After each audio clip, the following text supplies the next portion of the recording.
Alhamdulillahi Rabbil Alamin, wa bihi nasta'inu ala umuri dunya waddin, wassalatu wassalamu ala rasulihil amin, wa ala alihi wa sahbihi ajma'in.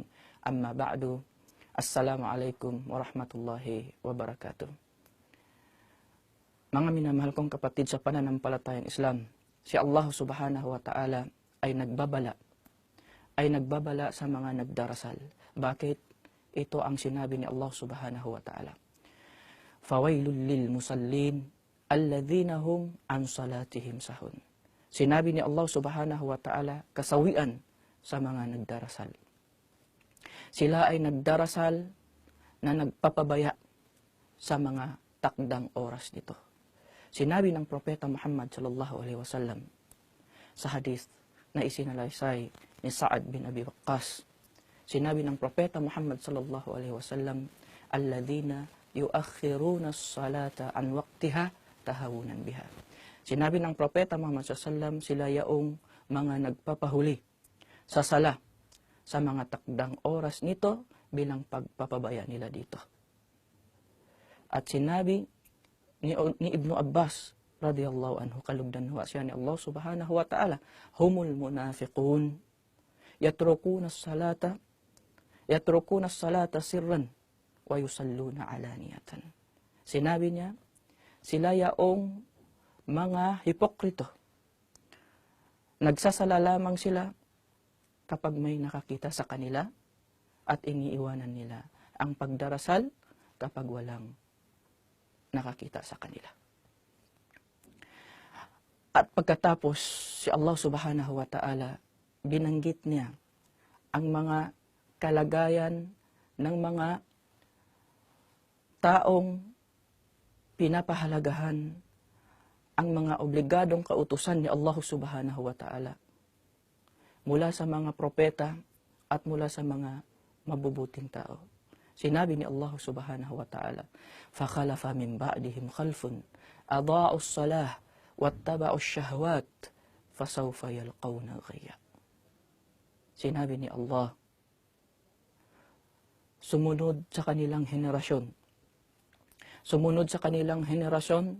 may mga taong nagpapawalang bahala sa sala. Iniiwanan nila o hinahayaan nila ang sala na lumipas ang mga oras nito. Dahil sinunod nila ang kanilang sariling pagnanasa para sa mga makamundong bagay. Kaya sila ay ihahagis, itatapon sa impyerno. Sinabi ni Abdullah bin Mas'ud, al-ghay na nabanggit ni Allah subhanahu wa ta'ala sa aya na ito ay wadin fi jahannam ba'idul qa'r khabithut ta'am. Sinabi ni Abdullah bin Mas'ud, ang ibig sabihin ng al-ghay, ito ay isang lambak. Ito ay isang lambak na sa kailaliman ng impyerno. At ang lahat ng mga nandito ay sadyang napakasama ang lasa. Ito ay babala sa mga taong, sa mga pamayanang Muslim, na nagpapawalang bahala sa sala sa mga oras nito. Paano pa kaya ang mga tao na tuluyan na iniwanan nila ang sala? Paano pa kaya ang mga parusa na ibibigay ni Allah subhanahu wa ta'ala para sa kanila?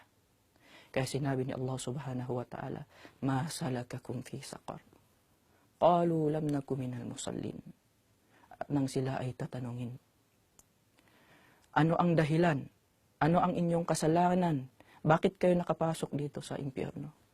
At ang kanilang sagot, dahil hindi kami napabilang sa mga nagdarasal. Subhanallah, mga minamahal kong kapatid sa pananampalatayang Islam. At ang Propeta Muhammad sallallahu alaihi wasallam, isang araw ay nabanggit niya ang sala sa mga sahaba.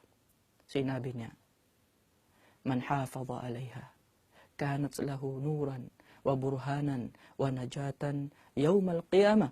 Ang sino man ang nagpapahalaga ng sala, siya ay magkakaroon ng liwanag at matibay na katibayan at kaligtasan sa araw ng paghuhukom. Wa man lam yuhafiz 'alayha lam yakun lahu nurun wala burhanun wala najatun yawmal qiyamah wa hushira ma'a fir'aun wa haman wa qarun wa ubay bin khalaf. At kung sino man ang hindi nagpapahalaga sa sala, siya ay hindi magkakaroon ng liwanag, katibayan, at kaligtasan sa araw ng paghukom. Siya ay makakasama niya o ipapasama siya kina Fir'aun, Haman, Qarun, at Ubay bin Khalaf. At sinabi ng ating ibang mga pantas, pagsasamahin niya ang mga nagpapabaya ng sala, kasama ang mga hindi mananampalataya, ang mga tumatanggi sa batas ni Allah subhanahu wa ta'ala, tulad ni na Fir'aun, Haman, Qarun, at Ubay bin Khalaf. Dahil sila ay magkatulad sa pagsuway sa batas ni Allah subhanahu wa ta'ala. Kaya sinabi ni Allah subhanahu wa ta'ala, "Uhshurul ladhina zalamu wa azwajahum." Tipunin ninyo ang lahat ng mga taong makasalanan. Tipunin ninyo ang lahat ng mga taong makasalanan na sumasamba sa ibang mga Diyos-Diyosan at ang mga kasama nila at ang mga katulad nila. Mga minamahal kong kapatid sa pananampalatayang Islam, hindi pa huli ang lahat para humingi ng kapatawaran kay Allah subhanahu wa ta'ala at magbalik loob sa Kanya. Sinabi ni Allah subhanahu wa ta'ala, "Qul li'ibadiyal ladhina asrafu ala anfusihim la taqnatu min rahmatillah. Inna Allaha yaghfiru dhunuba jami'a." Sabihin mo, ipagbadya mo sa aking mga alipin. Ipagbadya mo sa aking mga alipin na hinayaan nila ang kanilang mga sarili na gumawa ng kasalanan, huwag silang mawala ng pag-asa mula sa habag ni Allah subhanahu wa ta'ala. Katotohanan si Allah subhanahu wa ta'ala ay papatawarin niya ang lahat ng mga kasalanan, at katotohanan si Allah, siya ang pinakamaawain at siya ang pinakamapagpatawad. Naway patatagin tayo ni Allah subhanahu wa ta'ala sa pananampalatayang Islam at ipabilang niya tayo sa mga taong nagpapahalaga ng sala sa mga oras nito. Subhanakallahumma wa bihamdik wa nashhadu an la ilaha illa anta wa nastaghfiruka wa natubu ilaik. Wassalamu alaikum warahmatullahi wabarakatuh.